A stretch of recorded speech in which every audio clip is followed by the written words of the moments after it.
special operation. We in the building. We in the building. We in the building, bitch. We in the building. We in the building. We in the building. We in the building, bitch. We in the building.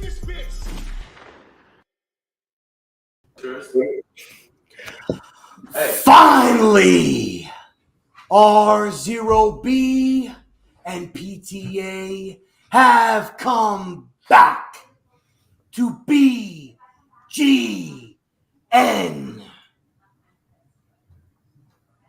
which means that finally RZeroB, PTA, and of course, because now my screen is on and I can see the Entertainer have come back to Giants Talk. Love it. What a great intro. Ladies and gentlemen, today we have an amazing show for you. We are going to be talking about that Rudy Poo candy ass Deshaun Watson. We're going to be talking about that Vince McMahon owner down in Miami. We're going to talk Giants training camp. We're talking Hall of Fame game. We're talking to a man that was there live at training camp. Looking very thin. Good, I might add. Thank you, sir. We're going to talk about all of that. It's going to be a great show. Now, I'm going to finish my intro because we're going to give you the real intro. The intro you guys love to hear. The intro that you guys pine for after a victory. The intro that you guys pine for after a live stream, after a nice W from the Giants. I'm going to finish mine, but I will turn it to the GOAT, the Yoda, the man, the myth, the legend, the Entertainer. If you smell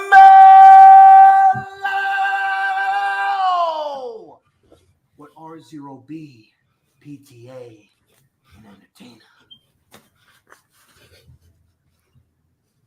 I'll try it. It's cooking. Take it away, my friend. Stand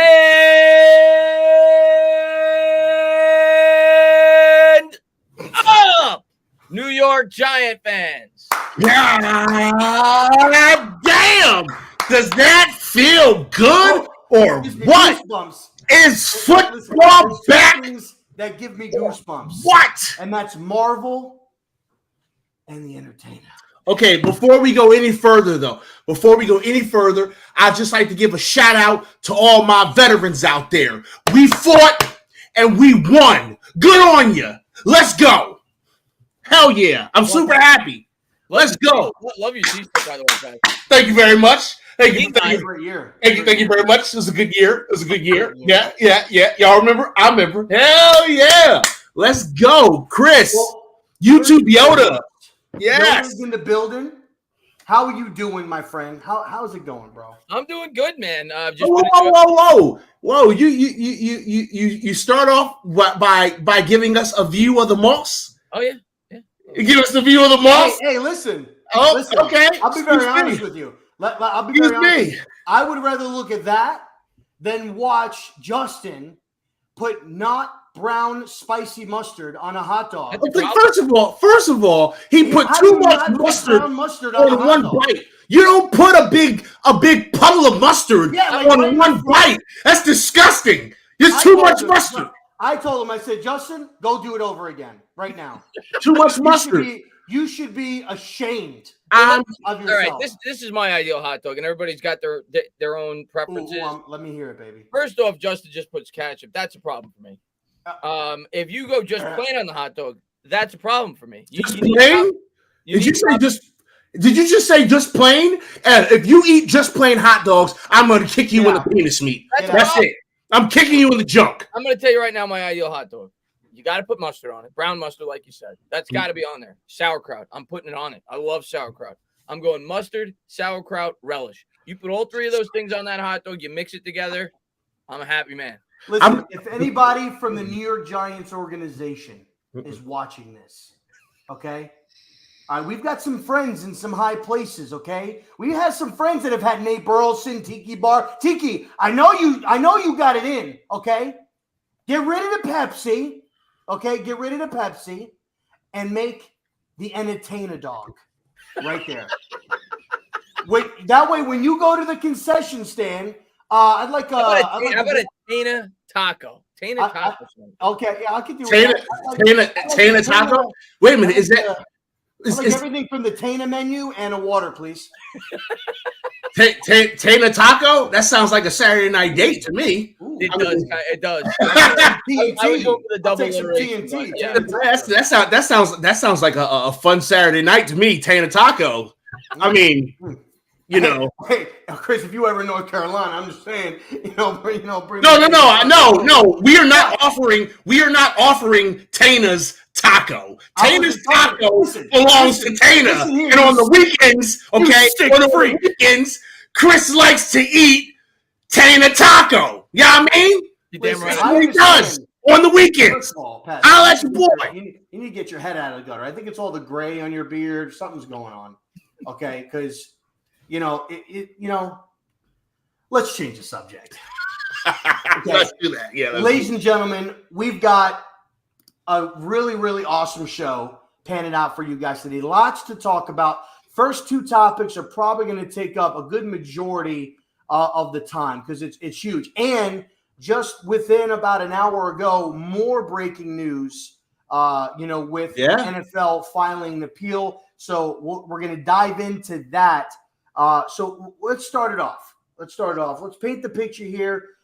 2 days ago, NFL finds out that the judge, who did the investigation, mind you, only took 4, of the suits, not all of them, just 4.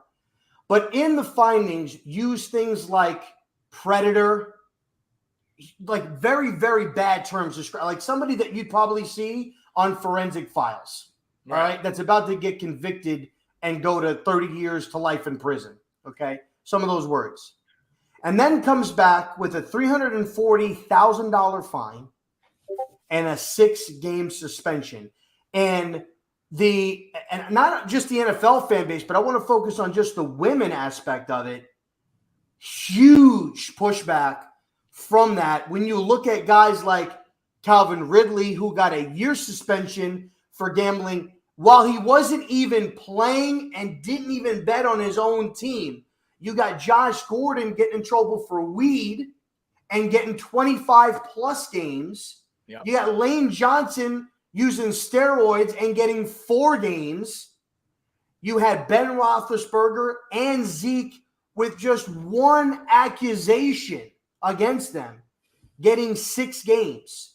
This man had 24 women that filed lawsuits against him and got 6 games. So I would like to hear your guys' thoughts. Chris, we'll start with you. You're our guest here. Yeah. We'll start with you. Your thoughts on when that first ruling came out. Yeah. First, I'll go back to the Ben thing. Was Ben, I'm assuming the 6-game suspension was based off the rape allegations? Correct. Yeah. Which he settled as well. Okay, so. I wasn't even aware of the punishment that he received because I think Ben should have been suspended more as well, if I'm being honest with you, because the things that came out about him, you could at least argue, even though it wasn't 24 different women, was pretty egregious. Like it was like pretty bad stuff. Rape. Yeah. And I, that you should be going to jail for that, but it's in the past. You can't correct the mistake that the NFL made there. As far as the Watson thing goes here, yeah, it's a joke. It's a joke. I mean, the guy, it's 24 different cases. I understand that he's not going to jail, and I guess technically he was not convicted in terms of a criminal case. I know that he settled with all these women, though, for sure. And there is no way that he's completely a saint in all this. So, like you said, you brought up the Ridley thing. Ridley got suspended for a whole year and it wasn't even like a big bet, like for an athlete. It was like a couple of $1,000s for a guy that makes millions. It's not like a ton of money. He wasn't playing. It wasn't on his own team. I agree he should be suspended for some period of time, being that it's probably breaking league rules that you shouldn't be betting on the games. But the fact that he gets a whole year and Watson did what he did, and he comes in and he only gets 6 games. And I think the NFL probably saw the backlash from a lot of the fans and said, well, we probably got to do something about this, right? You look at Major League Baseball, Major League Baseball, Trevor Bauer got convicted. I think it was of rape or some kind of sexual misconduct. He missed the whole year. He was out all year, 162 games, done. You're out. And I think the NFL realized that, yeah, we probably need to give him a harsher penalty than what we gave. And I'll tell you another thing. I don't feel bad for the Browns at all. Nope. They knew what they were getting into. They traded for a guy that at the time, I believe, was still on trial. They took the game. I don't feel an inch of sympathy for the Cleveland Browns in that organization. If he misses the whole year, they got what they deserve. They took that chance. PTA. So from the very beginning, right, I said that Deshaun Watson is not a predator. I don't think Deshaun Watson is some kind of a sex maniac, right? I think Deshaun Watson is a guy who probably should have made some better decisions in his attempt to have sex with women he was attractive with. Okay, I think he had an ego. He had an ego. Yeah, I understand everybody is all up in arms about this and all these allegations, right? But we are not talking about 24 allegations of rape. That's why I said to me the Ben case is worse. We're not talking about 24 allegations of rape. We're talking about 24 allegations of misconduct, which could be, hey, shorty, suck my dick. I'm Deshaun Watson. Like that's what it could be. I'm just trying to be as honest and transparent about my feelings on this, okay? Mm-hmm. I always said that everything that these women said he did. But it wasn't in an effort to control power.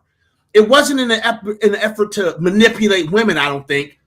Deshaun was just trying to bang everything, and it was a stupid-ass decision by him. He needs to be smarter than that as a person who was on TV. He is a recognizable face everywhere he goes. You got to be a little bit more careful about the way that you move. And, I personally thought he should have just got the whole year. I don't agree with the 6 months. The league is appealing. They're trying to make it a year. I'm pretty sure it's going to happen. It doesn't even matter. But I'm not going to treat Deshaun Watson like he's Bill Cosby. Like, I'm not going to do it. I'm not going to do it because again, how many of us as dudes, be honest with yourself, how many of us has said some just egregious shit to women we don't know trying to get with them? I mean, like, let's be honest. Like, let's be honest. I'm not a hypocrite, okay? I'm sure there's about 5 to 10 women that could pop up and go, you know what? He tried to get me to have sex with him, and it made me feel uncomfortable. I guarantee it. Because when I was younger and I was thinking with my dick, I was an idiot, right? That's just the reality of it. So I'm not going to throw stones in a glass house, knowing that I've said some egregious shit to women in the past that I would never say today. I'd never say some of the things that I said to women. All right, real talk. Because I got older, I learned, I grew, I'm more wiser. Deshaun Watson is learning a very, very expensive life lesson right now, and I'm glad he's learned it because that dumbass needs to learn it. You make entirely too much money, and you are too recognizable to be doing stupid shit like this. Okay, if you're trying to get some trim. All you got to do is go to the club, sit in VIP, and wait for some come to you. And then you pull her in the VIP and go, what's your name? Let me get to know you. And if she cool, she get to leave with you. If she's not, she gets kicked the fuck out. I mean, like, what the fuck are we doing here? So, like, I don't feel bad for Deshaun Watson. I don't feel bad for the Browns. I think he said some egregious shit to women. I think he shouldn't have fucking said those things. And he's going to pay the price. And when this man goes and gets suspended and he misses a season or two, because they could get crazy and do that. Once he's done and he's served his time, y'all not going to hear me talking about this shit no more. Yeah. No. I'm not going to be talking whenever. Yeah, I think that's fair because like you said, I don't think it was rape. It's still horrible what he did. Yeah. And how he treated the women and the things that he said to the women. I'm sure a lot of it's true. You don't get 30 cases or whatever it was. That doesn't just happen. And no. a lot of it had to do with his ego. You know, he did that shit. I'm Deshaun Watson. I could He go did in. that. He did that shit. He did all that. I used to have a friend that was a cop, and I remember, well, he was kind of my ex-girlfriend's friend at the time, and I remember we went out, and it was just me, him, and another guy, and we were going to, I don't remember, go to like a 7-Eleven to pick something up, and he opens up a beer can. He's a cop, and he starts drinking it as he's driving. And in my head, I'm like, that's a power trip. He's basically saying, hey, guys, I'm cool. I could do this because I'm a police officer. And I think it's the same situation with Deshaun Watson. I think in his head, he's like, I got power. I'm a celebrity. I'm powerful. I could say what I want to women and get away with it. And obviously, you found out that he can't. Are you going to address Giants fan? Yeah. No. This is mine. Because Giants Nation is my little brother, and I need to let you know something, G Nation. You and I need to have a conversation because we good, right? The family is the family. But let's click this. 6 games is already enough. He missed a season. Why keep one of the most talented quarterbacks out for the year? What benefit is that to us as football fans? Well, here's the deal. Let me let you know. Let me let you know why your first sentence is invalid. He chose to not fucking play. The motherfucker didn't show up to work initially. Like, he didn't show up initially. Let's not pretend that the league. He could have probably taken the penalty last year. He could have easily said, "I'm going to play," and got suspended last year. And the other thing I'm going to say, Pest, even though I agree with you that this is not rape, it's not on that level. This is why I don't feel bad for him if he gets a year or even 2 years. If that was me, if that was you, if that was Rob, we'd have trouble getting any job. We'd have trouble getting any job. 100%. If that was on our record. You go into Best Buy to try to apply for a job. They see that on your record. Nope. Goodbye. Nope. And if it stood the way it is, in 6 games, he's back to work. In 6 games, if it stood. Now, the reports are that the league filed, and I was going to get into it after we all said, but I will say that the league appealed for an indefinite suspension. An indefinite suspension that will last at least 1 year. That's what the report. Okay. So then I didn't hear that part of it. It is an indefinite suspension that will last at least. They want him. They want him to apply for reinstatement. That's what they want him to do. Correct. My thoughts on this is no. I agree. I don't think that it's rape. But I'll cover a couple of things that you brought up, Pest. Like, I agree. Yeah, as guys, we probably have all said some things to women. But here's the thing: we've probably said it over the phone, through text. I said it in person, or we were out in a public forum, like a club or a bar or something like that, and said those things. We didn't physically go and seek out somebody and go on a one-on-one private setting between him and a masseuse, and try to manipulate, coerce, or to take advantage of that. Now, yes, granted, I'm a father. I have a daughter. So the way I look at it is, if somebody did that to my daughter, you fuck him up. I would want to kill him. Like, you choke your neck off. Yes, that's what happened. And I think, and I don't remember who I saw this. It might have been Dan Orlovsky that said it. But how do you expect, like, sons of moms, sons of grandmothers, fathers of daughters, brothers of sisters, all of this stuff? How do you expect them to go to the game and root for this man, knowing what he did? So I don't feel bad for Deshaun at all. I agree. I think that he used his power against, I think he tried to use his power, obviously, in his favor, and it didn't work. And I think he tried to put it off as long as he did and tried to play the victim. And I also think that this whole contract thing was to ensure that, okay, if something's going to happen, I at least want to get my money. That's why everything was guaranteed. And that's why the Browns, listen, you Browns fans, your organization are fucking idiots. Idiots. I'm sorry. People said the Giants are bad. Listen, I would rather deal, I don't know, I'd rather go to Jacksonville than deal with the Cleveland. I'll be honest.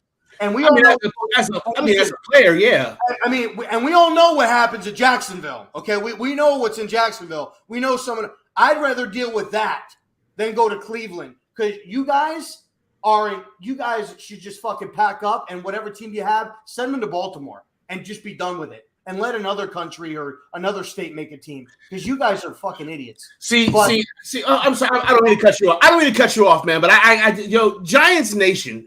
My little brother is a conspiracy theorist, y'all.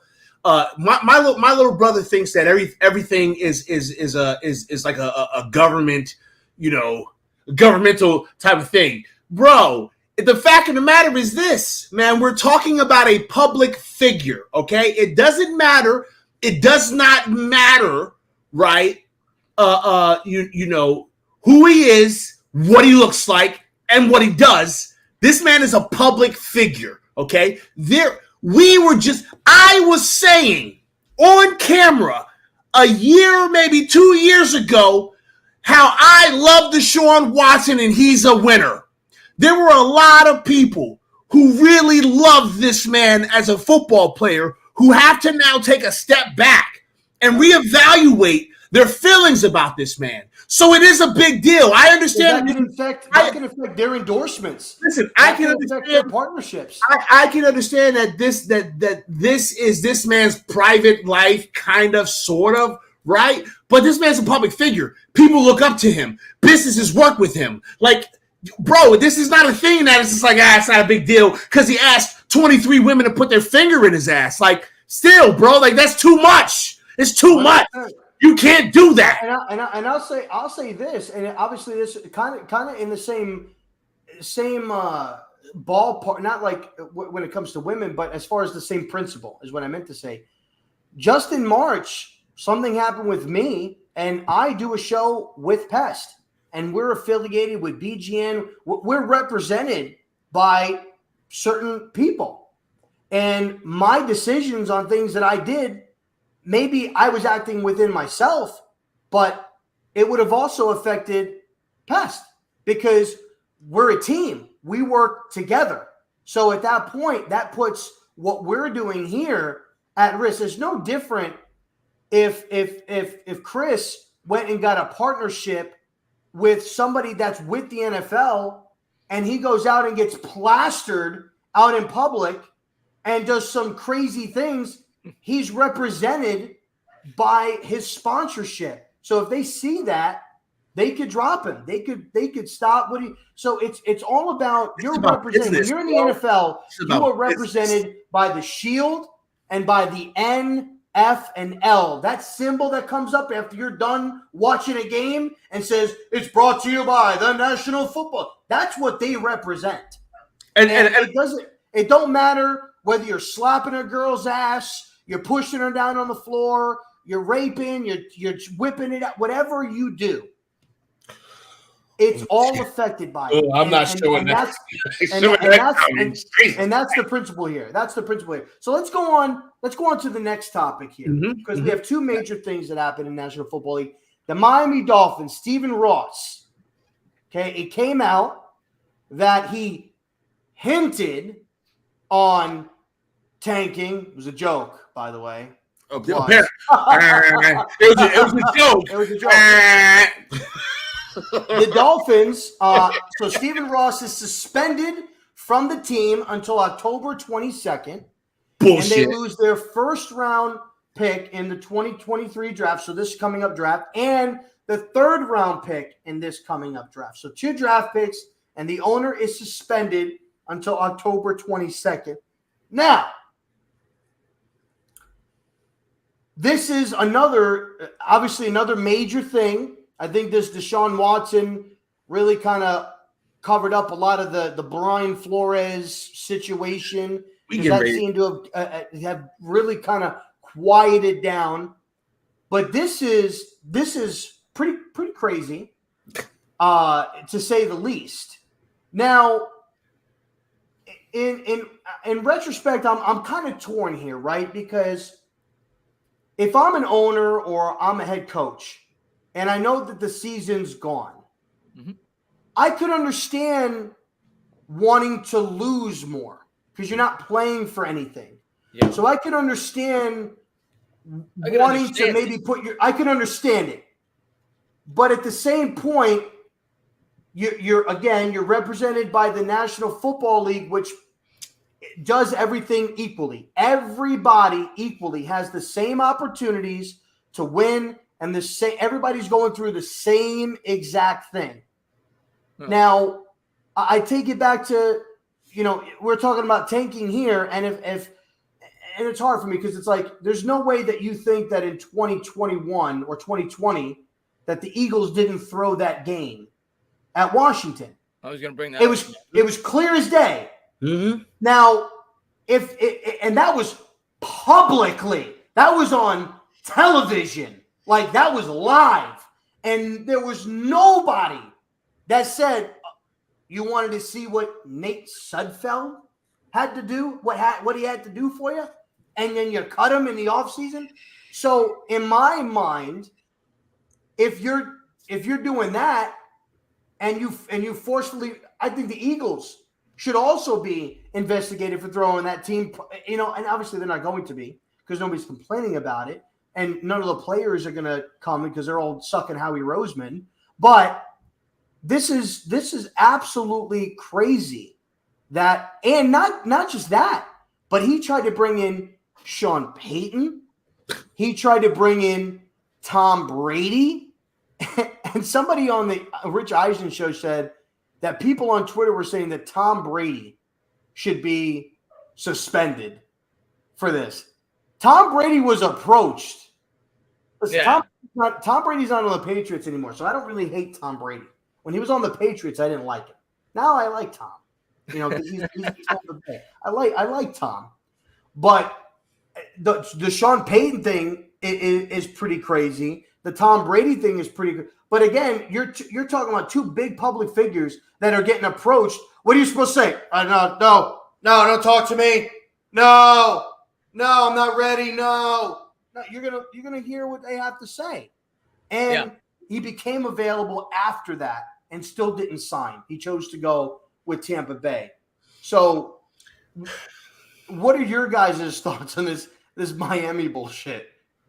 Yeah, I mean, I think the difference between this situation, and I don't know all the specifics to the case, but I have to assume if they're laying out a penalty that harsh, they have evidence. Like, it's not just speculation. Like the Eagles game, we could say it was pretty obvious, but it's speculation. It's not, you don't have concrete evidence that they definitively made a mission to intentionally lose that football game, even though we all agree they did. There's a way to tank and there's a way not to. And what the Eagles did is the way to tank.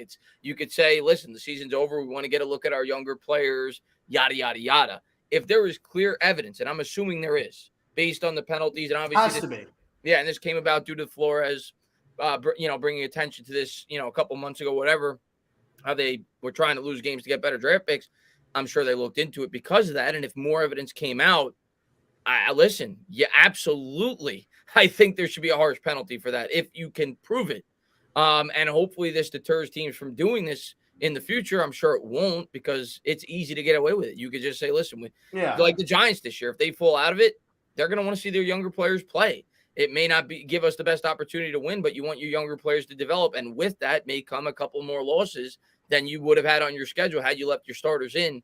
So I think there's a way to go about doing it that is, I guess, slightly bending ethics, and there's one that completely breaks. Playing the line. And I think in this instance, I have to assume that they have, substantial evidence that, that the Miami Dolphins did something they shouldn't have been doing, because that's a really harsh penalty. I mean, a first-round pick in the NFL is huge to go along with a third-round pick. So, if it is proven, they absolutely deserve the penalty that they received. I'm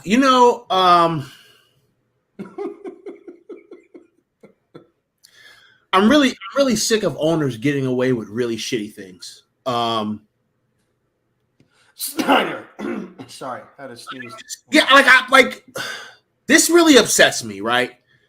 Because it's just a reminder that the people at the top can always do whatever the fuck they want. Yep. Let's think about this here for a second, okay? We were just talking about Deshaun Watson, and we were just talking about how Deshaun Watson deserves to definitely get a year or two or whatever it is that he gets because he did what he was accused of, right? And then this owner comes out, and this news comes out that that this owner is going to be suspended until October, so a couple of months. Yeah, okay, they don't need to be there right now anyway. And they're going to lose a first round pick. All right, cool. How many fucking picks do the Dolphins have in this upcoming draft? Don't they have a shitload? And they're going to lose another draft round pick later. Cool. But like what this man did. What this man did was detrimental to the integrity of the entire National Football League. Every fucking owner, every general manager, every coach, every trainer, every player, it fucks with the integrity. And I'm gonna tell you another thing, Pest. And I don't necessarily agree with everything that Flores said when he accused all these organizations. Like, I don't think the Giants necessarily were racist. That's my honest opinion. Mm-hmm. But Brian Flores should have a job. The fact that Brian Flores lost his job due in large part to the fact that the Miami Dolphins, if it is proven, were intentionally throwing football games. And you're talking about it too. What did the Dolphins go last year? I think they had a decent record. They had a pretty good record, actually. They had a decent record. They weren't a shitty team. The fact that he lost his job probably due in large part to that Miami didn't quite reach the record that was expected of them before the year started. And now you hear stories about that they were trying to tank to lose football games. You really feel bad for Brian Flores because if the Dolphins won an extra game or two, he'd still have a job. Yeah, and here's the thing. I've never thought that this was really a race thing, right? Because in life there's a misdirection that happens when they show you the race thing, and you're not following the money. Okay, it's a money thing. These assholes who got billions and billions of dollars can effectively do whatever they want with very minimal consequences. Very minimal. A player got suspended for an entire fucking season for gambling on a game that he didn't play in. Yeah, it's true. I'm just listening to that. What the fuck are we talking about? And this kind of goes perfect into the third topic is, how do we feel that both the Deshaun Watson and the Miami Dolphins situation is going to affect the National Football League going forward? Because we're not talking about, and let's be fair, it's probably not. It's probably not going to do a damn thing because, like you said, Pest, you've got guys in ownership that own teams that are billionaires, whatever, and they got money, and they don't care. They just want the money that they collect from either winning a championship, there's ticket sales, the jersey sales, the Pepsi sales, the pretzel sales, whatever. They want to collect all of that money. Mm-hmm. And let's face it, is that players will always hold a Trump value. There was I don't know if you guys ever watch it, but great podcast on YouTube to watch. I Am Athlete. Mm-hmm. And Brandon Marshall and Channing Crowder, Chad Johnson, they do it. Fred Taylor, and they had a podcast where they had shout out to you, where they had Andre Johnson. This was an older one. This was months ago. They had Andre Johnson on there, and they were talking about Kaepernick. They were talking about the kneel, and they were talking about people in power, the main guys on teams, and how they should start speaking up like they have before. And when you go to like the player meetings in the NBA, it's the LeBrons, Kobe when he was there, like all of these guys were going. And why wasn't Tom Brady? Why wasn't Peyton Manning? Why wasn't Drew Brees at these meetings? They were talking about players in power.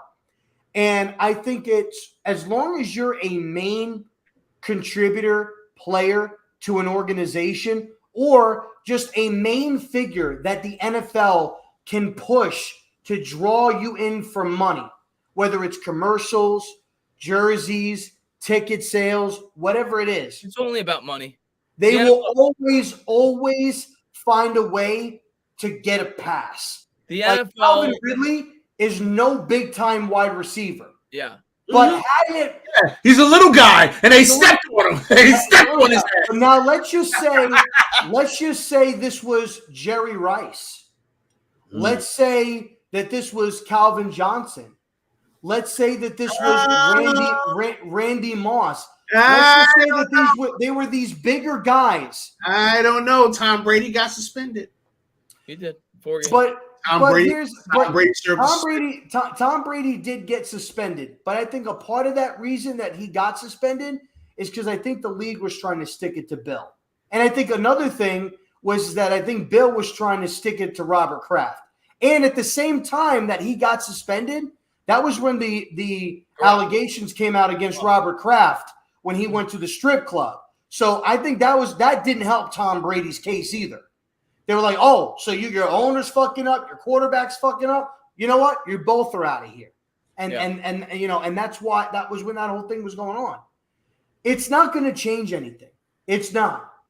But I will say though that the league filing the appeal and listening to the lashback, that or the pushback is what I meant to say by fans, members in the league, players, and the main people here, women, which you're pushing. Like you have commercials where it's for everybody, and you're including women in this. Yeah. So you're pushing this. You've got women refs, you've got women coaches. You're really trying to integrate, and it's only a matter of time probably until we have a female player on the field. I can see it. I can see it. Kicker, punter, yeah. Kicker, punter. It's only. I need a linebacker. I need a big ass linebacker. I need a lady that can knock a helmet off. Listen, you need to stop watching those female football players wearing the panties and the shoulders. Allegedly, them girls be hitting though. Them girls be hitting. Listen, they be hitting. They be hitting. I understand. I understand that it's like they make it like eye candy, and I think that's a little shitty or whatever, right? But I'm not complaining about good looking women hitting the fuck out of each other on the football field. They be fucking each other up, and I love every minute of it. There's this one girl. She's like a running back. This big black lady. She's a fucking stallion, son, and she run your ass over. She's a goddamn stallion. I love it. I love it. Mute button. Mute. It's not working. Anyway, how do you guys think that it will affect the league? And if it will it not? And if it does, how do you feel that it could affect the league? I mean, at the end of the day, the only thing that affects the league is their pockets. That's the way it's always been. They talk about player safety. They talk about the importance of concussions, yet they still have Thursday night football games, and they make these guys play on short rest. They care about money. If they lose Thursday night football, they lose money because it's a primetime game. That's what the league cares about, and they added another game. If you're so concerned about player safety, why are you adding a 17th game? The NFL is about money. So if these things affect the pockets, at the end of the day, let's be honest with ourselves. Why was Colin Kaepernick blackballed? Why was he blackballed? Money. They knew a lot of the people that watch the sport are very conservative. They're super military, and they felt like he was disrespecting the troops, even though, in my opinion, that was not the case. He was trying to get across a message. But that's a discussion for another day. But it was money, in my opinion. Why Colin Kaepernick? I agree. It's always fucking money. It's always going to be money. It's about the bottom dollar. That's the only reason why these people get suspended is because it's for money. Yeah, it's for money. In terms of do I think this will make any changes from within the NFL? I mean, I guess they set the precedent depending on what the punishment's going to be if something like this comes out in the future. And yeah, I mean, you set the precedent. Listen, if Deshaun Watson's going to miss a year, anybody can miss a year. If they do something like this off the field, as far as the owner goes, people are going to forget about it. Yeah, they will. They're going to forget about it. Maybe they'll be a little bit more harsher, or they'll be looking more in terms of investigating for teams doing this more so in the future. But people are going to forget about it. They are. That's just the nature of the beast with this situation. I don't think it's going to have much of an effect at all. Yeah, it's not like that. And it's also like the Dolphins are not like a prominent team either. It would be one thing if it was like, the Patriots when they had Brady and Belichick. Like it would have been a bigger story. Cowboys. Yeah, that you'd still be talking about. I think by next year we won't be talking about it. Yeah. Shout out to Nate. I see you in the building. Shout out to Taj. I guess Angela up here. OVO. Shout out to y'all. So honestly, we're gonna forget about this in about 4 or 5 weeks. Because football's gonna start, and we're not gonna be talking about this shit.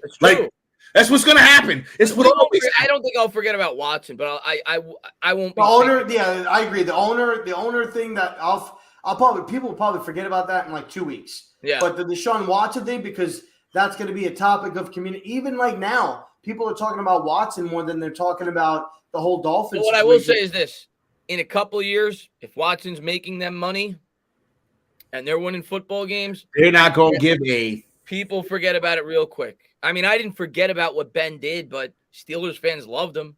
Mm-hmm. Michael Vick did his time in jail, so he did his time. Even though I still can't forgive him for what he did. I love dogs, whatever. Everybody's entitled to their own opinion on that. But when he came back on the football field, when he's helping your fantasy football team, when you're an Eagles fan, when you're betting on the game, you don't care. At the end of the day, if they're making the sport money and they're providing entertainment, people forget real fast. Sure do. Agreed. They sure do. Agreed. All right. Now we're going to get into the meat and potatoes. We're going to talk some Giants training camp and good thing. And we got Chris on here, guys. So he was there. He was live. He was there. He witnessed the horrendous hot dog situation with Justin. He was there. He saw it live. He saw Justin eat that hot dog with too much mustard. Justin, if you're watching this, Justin, I will never ever let you live this ever. This is his worst take. Punishment. This is your punishment. This is his worst take. It's an L. It's a fucking L. This is his worst take ever in regards to anything he's ever said 100%. ever. 100%. Mustard on a hot dog is goated. That's 100%. What you put on a hot dog. It's like mustard and jelly. I would rather watch him throw the ball up and try to catch a punt in an empty parking lot than watch him eat a hot dog with just a pile of mustard in one spot. Hold on a second. Shout out to Smee in the building. Shout out to Smee. What's going on, Smee? Shout out to my guy Smee. Nice. Appreciate you popping through. Yeah. I mean, listen. Just don't ask for a happy ending, okay? Oh my God! Super Taj says honey mustard on a hot dog, Taj. Honey mustard. I love honey mustard. Don't get me wrong, but not on a hot dog. Not on a hot dog. Nah, listen. Nah, the only time you need honey mustard is when you're eating chicken fingers. Okay. I'm gonna tell you right now, and Nate's still young. When I was he's probably 16, 17. I probably didn't start getting into the mustard thing till about that age, maybe 15. I was getting ready to say, listen. Nate talking about mustard tastes disgusting. He don't even know what pussy tastes like yet. I mean, chill out, bro. Okay, you have to enjoy these acquired tastes, son. I was not the biggest fan of mustard when I was around his age. Really? By the time I got to like 17, I put that on every hot dog. Mustard, sauerkraut, relish. You put it on, it's delicious. But mustard on a hamburger, throw it in the fucking garbage. You don't put mustard on a hamburger. You don't put mustard on a hamburger. You know what's funny to me though, Pest? And I agree with you. I can have it, but I wouldn't put it. But I feel like outside of New York, every other state does it. Every time I go to another state, they got mustard on their hamburgers. I remember the first time I went to Atlantic City, we went to McDonald's before we went to the casino in New Jersey, and they put mustard on the hamburgers. I'm like, what is that? In New York, you get ketchup. I feel like it's a common thing outside of New York or maybe outside of the metropolitan area. That's pretty regular. People do put mustard. And for any of you entertainment fans out there, there's a new series he's going to be talking about where it's called Tana's Tacos. Tana's Tacos, baby. Well, he dives in and lets you know everything you need to know about what he likes in those Tana Tacos. At first, your taco might be a little dry, but when he's done with it, it's gonna be saucy, baby.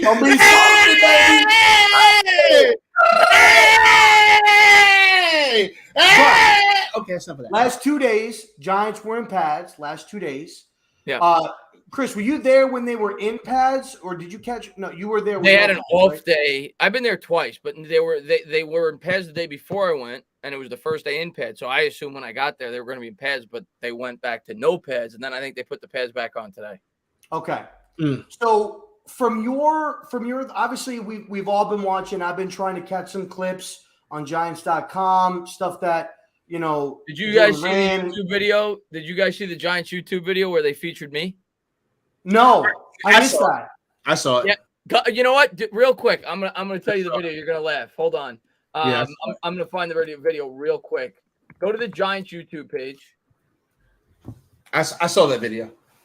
Yeah, go to the Giants YouTube page, and then click videos and scroll to day 2, and it's like a 2-minute video of highlights, and it's probably I'm trying to find it. I'm sure. And everybody is in the comment section like, Tater! Yeah. but basically, what's it called? Is just them. Here it is. It's right here. It's 6 days ago. 11,000 views. Training camp day 2. Top practice highlights. But basically, the whole video is them just showing the players, and then they have one quick flash to the crowd, and it's me. It's you. So it was just really funny. Yeah. But I mean, they had to do it. But as far as like top practice, okay, I got it. Top practice highlight. Yeah, you can share it. You could probably share the screen, right? No, not from here. No, I can't. It's gonna suck. He's in charge. But how are we feeling? Because I've been watching the highlights. I've been seeing the fast tempo. A lot of the pre-snap motions. I think it was today or yesterday they were working on 3rd and long and stuff like that. I saw Kadarius and KG today catching some deep balls, going up, getting aggressive. What were your impressions of what you witnessed? And obviously people want to know what you saw out of Daniel. I know he had a really bad day one of the days. I don't know if you were there for the bad day. But what are your impressions of the team? How's their tempo looking, coaching staff, and how did Daniel look? All right, yeah. So I don't read too much into Daniel's performance personally in training camp, especially in non-padded practices. So I've said it from the beginning. If he could throw 6 picks in a practice, I'm not going to flip out. He could throw 6 touchdowns in a practice. I'm not going to get overly excited. I'm going to remain even keel and see what this guy can do this year. Once we start to get into the regular season with this new offense, this new scheme, the new players, hopefully what we hope is a much improved offensive line with Evan Neal on the right side. But the one thing that popped out to me the first day I went was just the scheme. Like, it is so much different. Like, it is like apples and oranges based off the Jason Garrett offense. Pre-snap motion on every play, quick hitters over the middle, quick separation, a lot of crossing patterns. It's not so vanilla like Garrett was basically 5-yard curls. Like, it was the most predictable in terms of the short passing game offense in the NFL over the last 2 years. It is a completely different offense. And the one player that really jumped off the page to me in terms of the way that they use him is Wan'Dale Robinson. They move him all around the offense. They put him in the backfield as a running back. He had a couple of carries, I think, in the first practice I went to, another one in the second practice I went to. And today I didn't go, but I saw that they actually ran a wildcat formation with Tony, and then he had Barkley and Wan'Dale Robinson next to him in the backfield. So they're getting creative. That's the one thing that is really apparent to me. Like, this I'm excited. And then on the defensive side of the ball, every play, at least the second practice I went to, is a blitz. He's sending like 6-7 guys every play. So it's hard to really get a great judge for the offensive line because they don't have pads and because they're going up against Wink's defense, who is sending 6 or 7 guys pretty much every play. Like, they were ultra aggressive. It also kind of disrupts the timing of the offense. So you're not going to really get a good feel for Daniel Jones and the overall offense until such time we see them go, like I said, in a regular season game. But just the scheme and the play calling is so much different. And I was really excited to see that as a Giant fan. Jones looked really good, though. I will say that his second practice that I went to, and I think it was pretty much agreed upon basically by everybody that was there that was Daniel Jones's best practice during training camp. He did throw one really bad interception at the end, but outside of that, he had a near flawless practice. I think he was 16 for 20, but it was just the way he operated. He got the ball out pretty quick with the majority of his throws, was hitting guys in stride, had a lot of big hits to Kadarius Toney, Wan'Dale Robinson. I'll tell you another guy, man, who's really been standing out is Richie James. Keep your eye out for him. I think he's going to make the team. Most people had him pegged to be a kick returner. That was the running back. Did they signed him? He's the wide receiver. He cooked. Wasn't he from the 49ers? Yeah, 49ers. Yeah. But he cooked somebody. In terms of his skill set, he is a perfect. I'm not saying he's going to replace these guys, but in terms of the type of receiver he is, he to me fits the mold of a guy like a Wan'Dale Robinson or a Kadarius Toney. So I think it makes a lot of sense to have him on this roster because if one of those guys go down, they want to be able to plug him in and you can plug him in at least one similar routes. He's kind of like a guy you can move around all around the offense, and he's got jets, man. He's got some speed. So I was impressed with him. And yeah, I mean, Bellinger's been getting first team reps. I know a lot of Giants fans have been asking about him. Evan Neal, I'll be honest, has struggled. But at the same time, we learned this with Andrew Thomas when he came into the NFL. You're talking about a guy now who's trying to pick up a new blocking scheme, probably something he's never learned before. And he's thinking. He's overthinking it. Yep. He's overthinking it. He's not reacting. Yeah. And it may take him 3-4 weeks into the regular season to hit his stride. I'm okay with that. I still think Evan Neal is going to be a beast. I know some Giants fans are starting to panic. We don't even have the pads on yet, and they're starting to panic that this guy's going to be a bust. I'm not panicked at all. He's going to be great. But yeah, I'll be honest. He's been getting beat off the edge, and I think a lot of it has to do with the fact that he's kind of been thinking too much. Like I just said, his punch has been a little bit late. He's been letting guys get around the edge on him. So he's got to get a little bit better with his footwork. He's got to get better with his anticipation. But I'm not worried about Evan Neal. He is a beast. He's everything as advertised in terms of his size and strength, and really excited about him. Thibodeau's looked good as well. Had a sack the last practice I went to. So we'll see. I don't, you can't help it as a fan when you go to these training camps, but to get overly excited, you just can't. You leave there, at least me, everybody's different. You're going to have some fans that look for all the negative. I'm a guy that tries to be optimistic. I try to look for the things to take out of that I really liked, and I can't help but be excited. And the other thing that I notice is after leaving them is just the mentality of the fan base. It just feels different. I feel like even though I think I think most people are level-headed. They realize this is not more than likely going to be a playoff team this year. It feels different. It feels like the fan base is confident that the Giants are headed in the right direction, at least. They're going down the right path. And a couple of things that I saw. I saw Evan Neal, he got beat by Kayvon, when they were doing one-on-one drills. I think he actually even got beat by O'Shane once as well. He got beat by O'Shane a couple times. By O'Shane. And then O'Shane actually today, from a highlight that I saw, got around Andrew as well. So a couple of – I agree with you. It's probably going to take him a few weeks. It may even take him the whole season and come in his second year and feel a little bit more confident. Hey, that's what happened with Andrew Thomas, and he was probably the top 3 tackle in the National Football League last year, and he missed time. So I'm okay with that. Some of the guys that have really been standing out to me, Darnay Holmes, really been standing out, making a lot of plays, diving interceptions, breaking up passes constantly. And he was covering wide receivers. He was covering Barkley. He was all around. He was all over the place. I think I heard Tay Crowder say that in the back end, they're the ones calling all the pre-snap plays. I'm assuming that's probably going to be Xavier McKinney. That's got the green dot. I'm very excited for him. Past you and me, we're on the same wavelength with McKinney. Very excited to see what he's going to do this year. But the Evan Neal, I'm not too worried about. I heard rumors today that Saquon was I was seeing posters from Talking Giants. Saquon Barkley just going off today. He looks great. His speed burst, he looks back. He looks better than what he did before, which is awesome to hear. Obviously, we're not going to get so hyped up about it because it's just training camp.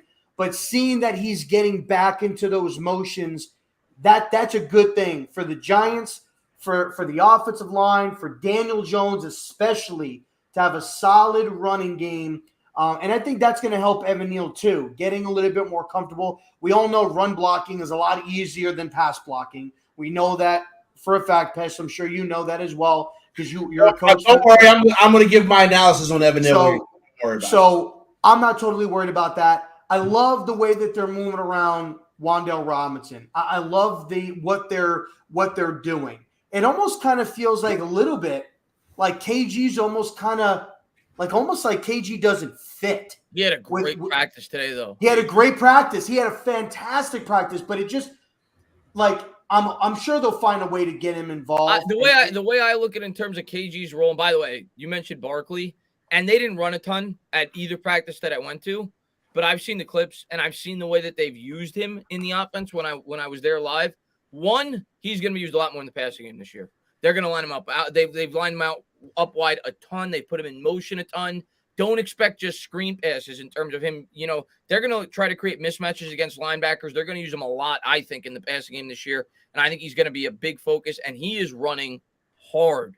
He's running hard. He's running with a purpose. He looks like he's Saquon from 2018.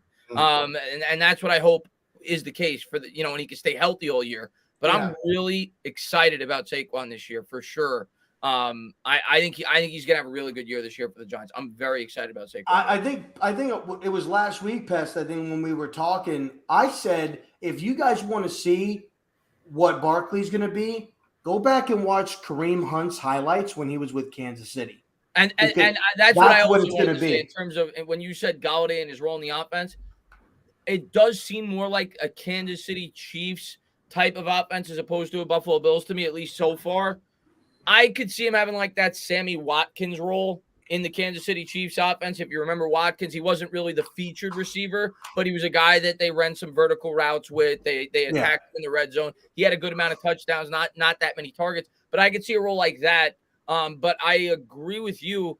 I think Wan'Dale, Tony, and Barkley are going to be the three most featured players in the passing game in terms of targets. But I still think they'll have a role for Golladay. And I think the Giants are going to throw a lot this year. They're going to throw a ton this year as opposed to the previous two. They're going to throw a lot more. Do you feel like as the year goes on, and I said it, I think Bellinger between week 3 and 6, he's going to be the starter. I think he's going to be the starter. I think Ricky, Seals-Jones will probably be the starter going into the year. I just think that Bellinger gives them a lot more versatility because when you look at like a guy like Travis Kelce, he can catch and he can block. They don't have to bring in anybody to kind of tip off, oh, this guy's coming in, so they must be running. Or this guy's coming in, they must be passing. He could do both. When you look at Bellinger, because you were there, does he give you any type of comparison to, obviously not now because he's a rookie, but do you see any comparisons in them using him like they used Travis Kelce in Kansas City? No. And I hope I'm wrong, but I don't see that kind of athletic upside. They basically do handoffs with Travis Kelce. They give him forward pitches. I don't see that type. I do think he could be an effective pass catcher, but I don't see him being like the versatile type of weapon that Travis Kelce is from within the Kansas City Chiefs offense. But I see him more as like a Caden Smith. Obviously, I hope he becomes more than that, but that type of tight end, a block first tight end that is used as, a check down guy when maybe your first and second reads aren't open, you hit him over the middle of the field. I don't really see him, at least year one, being a featured passing option in the offense. But what I will say about Bellinger, he definitely has some upside to grow into at least more of I could see him eventually growing into like a Kyle Rudolph type tight end. Not the version with the Giants. The Minnesota Vikings version. Best with the Minnesota Vikings. He ran a 4.67, which is pretty good. In comparison to a guy like Kevin Boss, he was like 4.8. So I do think he has some potential and upside, but I don't see him being like ever evolving into like a versatile weapon like a Travis Kelce. And then the last thing, and then Pest, I'll let you take over. Any weaknesses that you saw while you were there, things that were kind of like, man, I think we might need to might be a little bit weak here, or this, or maybe this group isn't really performing or something like that. Any positions or groups that you felt weren't performing well at the practices that you were there, or that you thought might be a challenge going into the season?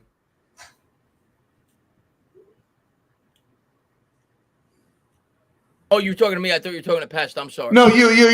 I'm sorry. What was the question again? I was just like when you were there and you were watching, everything live. Was there a group of guys, position, or anything like that you felt, might be struggling a little bit, might be a question mark or an area that, you of concern going into the season, something that you feel like could be an Achilles heel and holding any back, whether it's any position, anything at all? Yeah, I mean, like I said, Evan Neal definitely stood out in terms of a guy that's still working on things, but it's practice, and that's what you're supposed to work on. That he's a rookie, so I'm not going to freak out about that.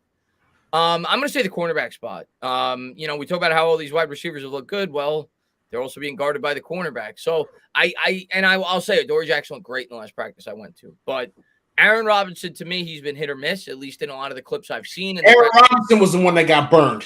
Yeah, in the red zone. I think he got burned again today too. Did he? Yeah, he's been getting burned all camp. He just been getting toasted. And I'm not surprised by that. Like I think most educated Giant fans, at least going into the year, realize that that's probably going to be our biggest concern, especially on the defense. Oh, we got to get better at cornerback. Listen, we lost Bradbury. We didn't draft anybody yet. We drafted Flott, but he's more of like a developmental player that I don't really expect to be a starter, at least to start the season. And no, he'll probably be a slot guy. What'd you say? Flott's going to he's going to be a slot guy. He's not going to be. I like Flott, though. I do, but I don't know if he's ready to start this year. Cordell Flott really good. Do you think that Darnay is playing good enough to take over that number 2 spot? Or there were a lot of rumors that I saw where Jimmy Smith is a potential option to bring in for the Giants. Might make sense. Veteran, league minimal contract. He's played with Wink too, right? And he's played with Wink in Baltimore. Obviously, he's not, what he once was, but he's still a decent player, knows, what Wink will do. And I think could very well maybe be a good number 2 guy to teach some of these younger guys, like a Flott, like what Pest was just saying, to help Darnay Holmes, to help Rodarius Williams, to help these younger guys. I'm almost positive we could afford him at a league minimal contract. Yeah, but did you see them doing this before? Yes. I don't know if before it'll be preseason. Him. Yeah, I don't know if it'll be him, but I think we're going to sign a veteran corner. I just don't necessarily know if that veteran corner is going to start, but I think they're going to bring in another corner, maybe as depth, maybe as a veteran mentor. I do think it seems like they want to give Aaron Robinson an opportunity, and I think Robinson has some potential. I mean, after a lot of teams were really high on him when we drafted him in 2020, most people felt like he should have been a second-round pick. I think the Eagles were pissed off, if I remember correctly, when we jumped up to draft him because they wanted to take him, and he definitely has some upside. So I'm not opposed to Aaron Robinson getting an opportunity, but we're going to have growing pains there. And make no mistake about it, there's going to be a ton of teams that are going to pick on him from the jump. Mm-hmm. They're going to be throwing at that number 2 corner and Adoree Jackson, because now Jackson's suddenly going up against the best wide receiver, but he's looked really good. But if you're asking me, I was kind of figuring it would be going into camp, but I don't feel that much more comfortable than I did after seeing some of these practices. Yeah, I think Aaron Robinson and just the cornerback spot in general is what concerns me the most. That's what's your Mr. Let's give it to the coach. Okay, I'm only going to talk about Evan Neal right now, okay, because that's what I'm paying attention to. I'm paying attention to these trenches. So let's put a couple of things in perspective here, okay? 1, practice, okay? Like you want to get your ass kicked. You want to get your ass kicked in practice. I want my new guys to get their asses kicked in practice, because you don't learn when you win. You learn when you lose. So I need you to get your ass beat all camp long, right? And then we're gonna look at film and we're gonna discuss the things that you did, and we're gonna try to clean that stuff up. Here's what I see that I have an issue with. Thing 1, his elbows are not tight enough at the point of attack for his punch. You mean like this? Like he's in more? So he's doing the same thing that Andrew Thomas did when he first got here, and I hated it. So when you're coming off your block, right, you're gonna do your kicks, you're gonna do your kick step, your slide step, right? You're gonna slide step, and the first thing you're gonna do is you're gonna put you wanna hit that punch, right? Well, when you hit that punch, you want to literally drive from like your ribs up and through the person. Tight elbows, up and through the person. But what he did, and this is like something that these college guys are doing, and I fucking hate it because it looks like shit. They come up off their blocks, they get into their stance. I forgot to mention that you need to get into a stance. That's where your hands go. He goes to get into a stance and then opens his arms up slightly and comes around and clamps. So doing almost like a circle kind of yes. deal to get to the point. He's coming up and he's clamping the defender, and they're kicking his ass with that. He's thinking too much. He's got to pop. He's got to react. He's got to, because that's an extra second when you're doing this, and then you take that extra second to go like this. That can allow they're gone. They're gone. Boom! So, get that whip around you and everything. Yeah. So when you're playing on the edge like that, your responsibility is to force that defender to take a wide angle to the quarterback, because that's how you generate your pocket. Well, you can't force a player to go in a direction when you're hugging him, right? Line play is about leverage. So when I look at some of the best linemen playing on tackles, playing that tackle position, the thing I see from them is 1, tight elbows, 2, good hip movement, 3, good foot placement, because everything, hands, you shouldn't even be thinking about hands. Hands should be so second nature that this is all you're doing. This is it. Bam! You punch, and then what you want to do is you want to, with one hand, you want to kind of get them. Like if they're coming to the right, then you want to kind of get their body, their center of gravity.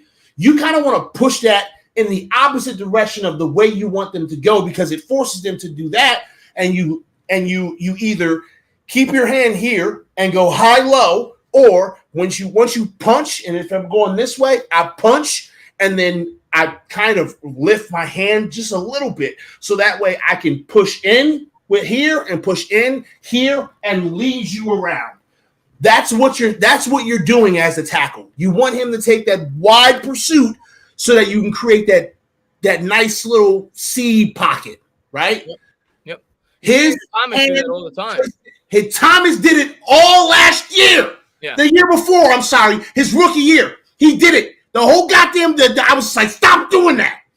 But that's the one thing that I don't like from Evan Neal. His hat level is fine. I'd like for his hat level to be a little bit lower at the point of attack. I can't see his feet. That's where I'm fucked up. I can't see his feet. Hips look good. They don't look tight. They look open. He's moving well, but I can't see what his feet are doing. And I have a sneaking suspicion. I can't prove this yet. I have a sneaking suspicion that when he goes to punch, he actually chops his legs out to try to get low, and it forces his feet to be outside of his shoulders. That's what I think is happening, but I can't see that from yet. The video I saw when he was going one-on-one with Kayvon, and Kayvon beat him, it almost kind of seemed like, so I know what you're talking about. You come up, boom. But I also know, like, your first step has to be a pretty good wide step out to give you some good leverage. His step outs are not wide enough. I can't see. I saw it. I saw it on the video. Okay. So he was up, but he was taking shorter steps. And with Kayvon coming around the edge, he lost the outside leverage. So now he's trying to stretch to get over to that spot. It wasn't like boom, and then you take that step out. It was boom, and then he was trying to shuffle with him, and it wasn't working. And he did the same thing with O'Shane, because O'Shane got around him. He ended up getting a holding penalty, and they threw the flag on him. So he's not stepping out as far on his first step. He's almost kind of like chopping his feet a little bit, and then when he's losing the outside leverage, he's trying to make up for the leverage he gave up, and he's not getting it. And he'll get it, but it's his feet work and his hand movement. I saw what you were describing. So line play literally it's from the neck up and the waist down, right? Because again, this should be automatic. Hand play should because I knew a guy who used to beat the shit out of me, and he'd always put, this is how I know this, he'd always put one hand high on my shoulder and one hand like low underneath my shoulder pad so that he can drive me and push me in a direction, right? Because it's all about momentum. Think about like jiu-jitsu or judo, right? You want to utilize the opponent's momentum against him, right? Yeah. So if you're going to do like a basic leg sweep, you're going to grab the wrist, you're going to hit the elbow, right, to push them back, but you're going to kick the legs in a different direction so that they fly backwards. That's all about, momentum and technique. This is what offensive and defensive line play is about. Okay? There's nothing else. There's nothing else to it. You get low man wins, good technique beats power all the time. Okay? Like that's just what it is. So when I'm looking at Evan Neal, I'm not jumping out the window, but there are some things that I hope the coaches are telling him. But also, just to put this in a nice, neat little bow, I think our edge rushers are goons, y'all.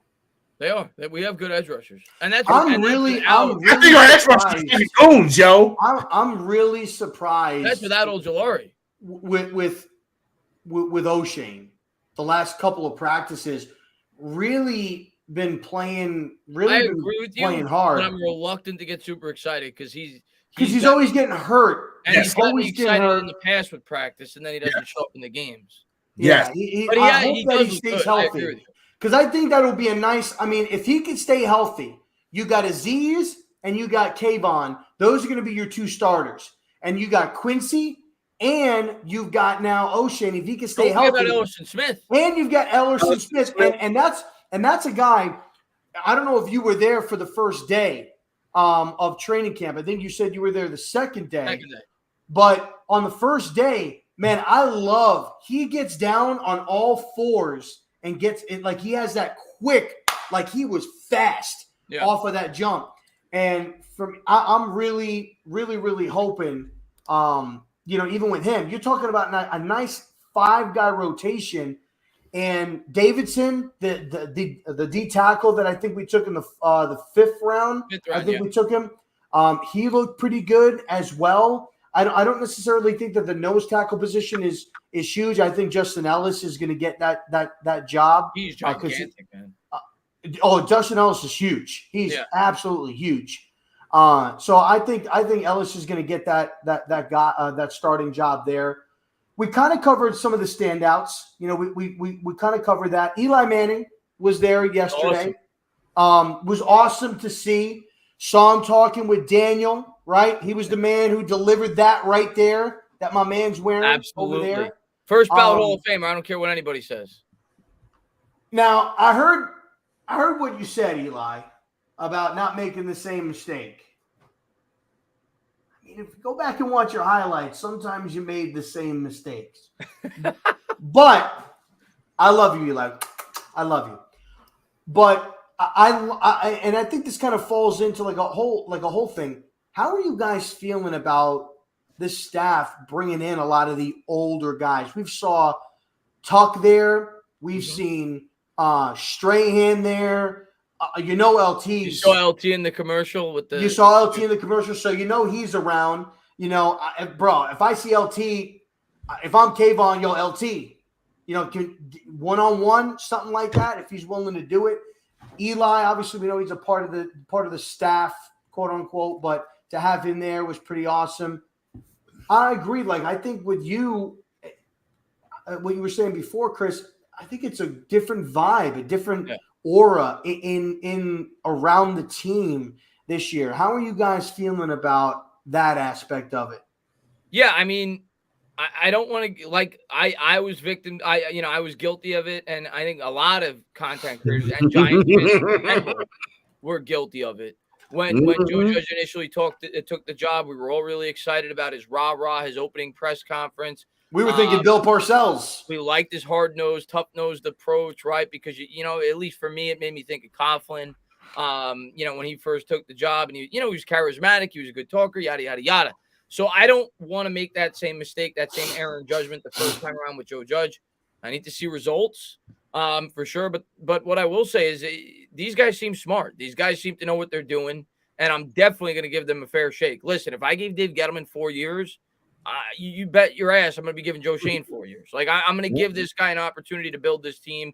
And I say it every time the topic comes up on, other streams I've been on. But the one thing that really stands out to me as opposed to Gettleman is year one. And I did blame some of this on Mara. I do think that Mara forced Eli on Gettleman, or at least only hired Gettleman because he was willing to keep Eli rather than moving on and drafting a quarterback. But regardless, Gettleman's first year with the Giants, you didn't know what their direction was. You didn't know if they were trying to win or rebuild. And even Dave said it at the end of the year. We made a mistake, an error in judgment. We tried to do two things at once. We're going to rip it up. We're going to knock this thing down. And now we're going to start the rebuild.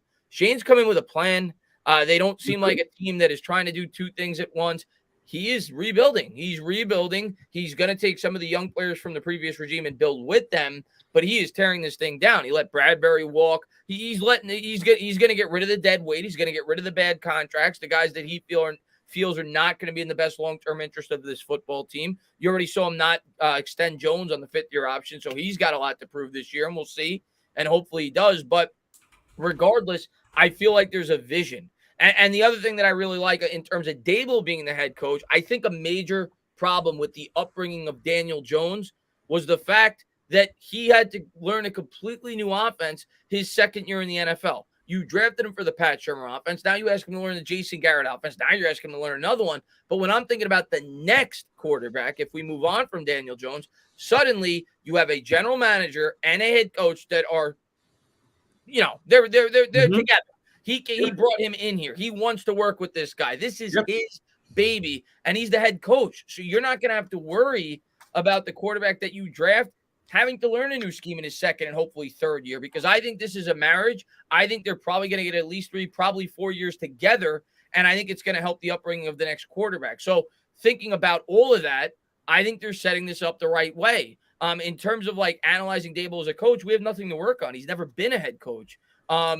So it's hard for me to say things until such time I see how he manages things from within the game. How's his timeout usage? Is he aggressive? One thing I couldn't stand about Joe Judge last year specifically was how passive he was. 4th and 1 at the opponent's 40. You're punting? Have you looked around the NFL? Go for it, stupid. We don't have the defense. Yeah. We don't have the 85 Bears defense that can hold the opponent time and time and time again. You have to try to steal some first downs. I expect Dable to be more aggressive in those situations, but we'll see. So it's hard for me to judge him in terms of how he is as a head coach because he's never done it before. But I think it was the right type of coach to bring in. I think we needed to bring in an offensive-minded head coach because we had to think about the future quarterback. If Daniel Jones does not work out, you want that quarterback to come in to as good of a situation as you could possibly set up for him. And if you bring him in with a guy like Dable, suddenly you're saying, okay, this guy now has 2 or 3 years to grasp this offense and grow as a quarterback. Yeah. And you improved, obviously, the offensive line on the right side. So I love what we're building, but I'm going to wait till we see results.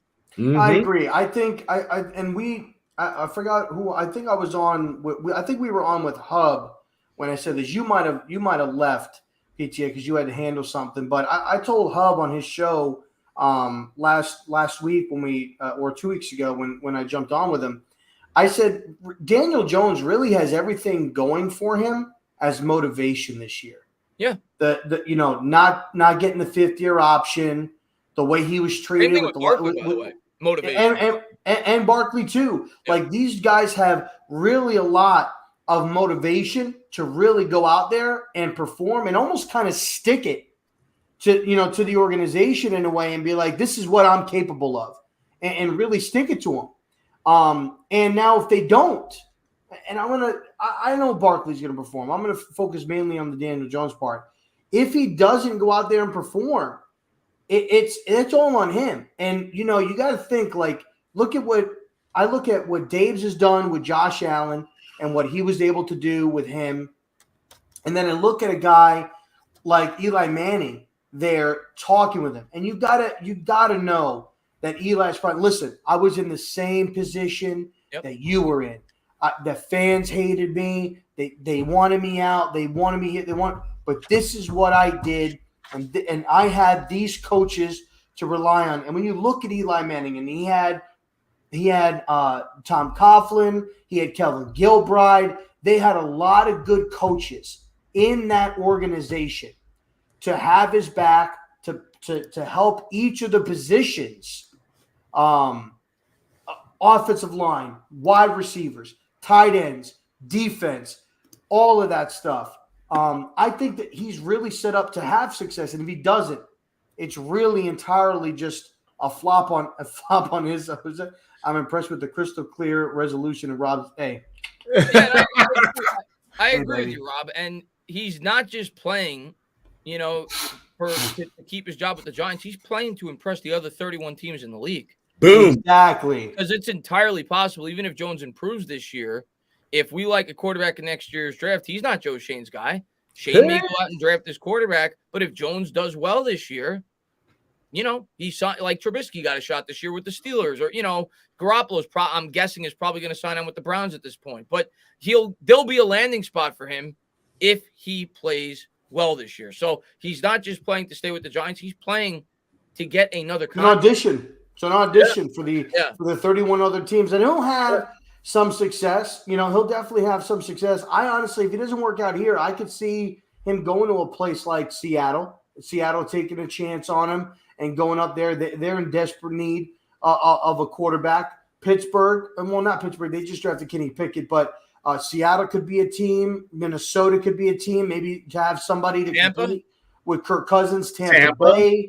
And stuff like that. New Orleans, yep. You got all of that. Another spot that he could go, depending on where it is. Also, I think it would depend on Sean Payton, where Sean Payton goes, because I think a lot of what he would like to do, I think Daniel Jones would work really, really well with Sean Payton and a lot of his stuff. So let's talk about this big day tomorrow, ladies and gentlemen. If you guys don't know, I think it's 7 or 8 o'clock Eastern Standard Time.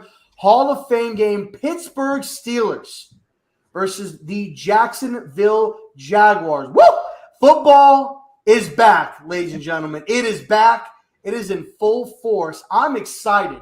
I'm excited to get off tomorrow, watch some football. I'm excited about it. We're getting there, boys and girls. We're getting there. Hall of Fame game this week. And I think preseason starts, in 2 more weeks? Giants first game is the 11th. The 11th. Next week. Giants play next Thursday. Giants play next Thursday. I'm excited. It's going to be live, okay? We're going to see what these guys are doing in practice. We're going to see what they're going to do in performing in games. Live speed now, where guys can hit Daniel Jones, where guys can get tackled. This ain't no buttercup. These little helmet mittens, they coming off, okay, and it's full go. How are we feeling about football starting tomorrow? How are we feeling, boys, that football is back? I'm probably not going. I'm not going to be watching it. Yeah, I'm gonna be honest with you, Rob. I might tape it and watch it a bit, but I'm a huge Mets fan, and we have our biggest series of the year tomorrow against the Atlanta Braves. I'm going to be driving to New Jersey tomorrow. So, but what I will say, Rob, is whenever the Hall of Fame game comes about, whether I watch it or whether I don't, it's exactly what you just said. In my head, I'm like, it's time. Football season is here. So I'm excited, whether or not I get to catch it live or not. I'm really excited that football's back.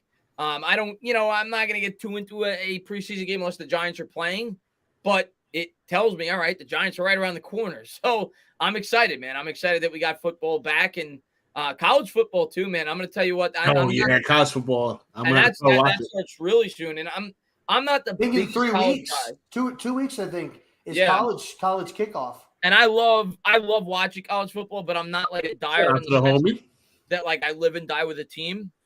But this year, you bet your ass, knowing that there's a good chance we could be taking a quarterback, I am going to have my eyes locked whenever the Florida Gators play with Anthony Richardson, whenever Ohio State plays with their quarterback. There's so many good quarterbacks in this year's draft. So I'm definitely going to be paying attention to that and hoping throughout the season I don't have to, that Daniel Jones becomes the next Josh Allen. But that's something I'm definitely going to have my eye on this year. Is I'm definitely going to be watching college football week to week, looking for these quarterback prospects to see how they do. I'm really looking forward to that as well.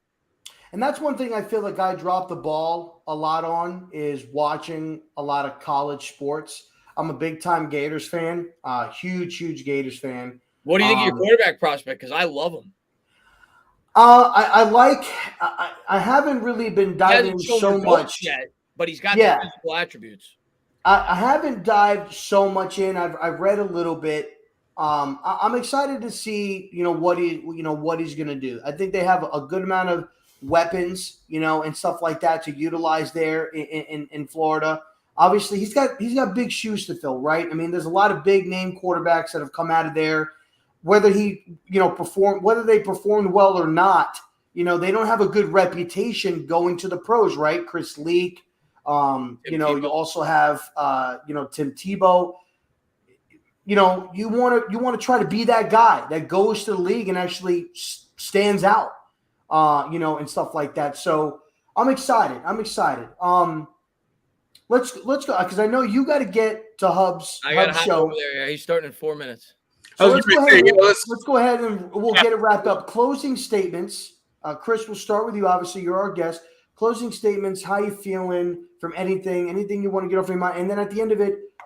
Obviously, if you guys don't know where to find him, you guys are crazy. But I don't know what the fuck. I don't know what the fuck you're doing. Let everybody know where they can find you. You can find me at Entertainer Talk at Sports, spelled with an AH. Talk Giants, Knicks, Mets, mainly Giants. And I'm super excited, man. I'm super excited for the upcoming season. I always have a blast coming on talking with Giants fans. You guys, I got to meet Pest in person. Hopefully, I get to meet him in person again. I'm going to the Bears game, Pest. I know you have season tickets, so you going to the Bears game? Yeah. So wait. Are you going to be at FanFest? I am going to be at FanFest. Okay. Well, then I'll see you on Friday. Oh, you are going to FanFest? Yeah. I am going to be in my car tomorrow night at about 8 or 9 o'clock, driving up to New Jersey to go to my hotel room so that I can telework on Friday during the day and then drive to the fucking stadium. I'll be in Jersey. I will be in Jersey all fucking weekend. Okay? I'm gonna tell you right now. I'll be at training camp on Sunday. Oh shit! Don't you give me that in. Oh shit! I see. We're gonna do the same thing we did last time. We'll go to a bar and kick back a few, and we'll have some fun. Hopefully, we get a couple other people to come with us too. Yeah, it's gonna listen, y'all. If y'all don't have, first of all, if you don't have tickets to FanFest. And you need tickets to FanFest. I got 2 extra ones that I'm going to give to someone over the course. I actually got 1 extra one. I probably should. I'm going to give 2 to someone over the course of the next 48 hours. Somebody going to get FanFest on me, but it's on the Giants because it was free. But listen, if y'all didn't go to FanFest last year, you need to get your ass to FanFest this year. All the content creators are going to be there. We're all hanging out in the parking lot.